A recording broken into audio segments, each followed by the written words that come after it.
আজকে আপনাদের সাথে আমি মেথি মালাই বিফ রেসিপিটি শেয়ার করব। রেসিপির নাম মেথি মালাই বিফ।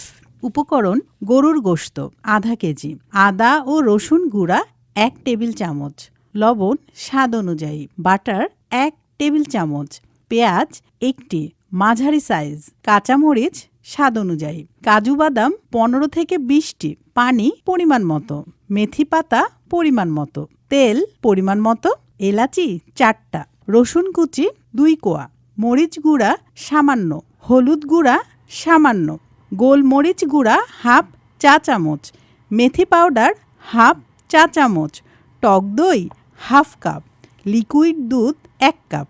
প্রস্তুত প্রণালী: প্রথমে বিফ আদা রসুন লবণ ও কাঁচামরিচ দিয়ে সেদ্ধ করে সামান্য ঘি ও তেল দিয়ে ভেজে নিতে হবে। তেলে এলাচি রসুন কুচি পেঁয়াজ ভেজে কাঁচামরিচ ও কাজু বাদাম বাটা দিয়ে ভালো করে কষিয়ে মরিচের গুঁড়া সামান্য হলুদ গুঁড়া গোলমরিচ গুঁড়া ও মেথি পাতা ও মেথি গুঁড়া দিয়ে কষিয়ে টক দই দিব, লবণ দিব এবং ভালো করে মিক্স করব। এরপর ভাজা বিফ দিব এবং লিকুইড দুধ দিব এবং পানি দিয়ে কিছুক্ষণ রান্না করব।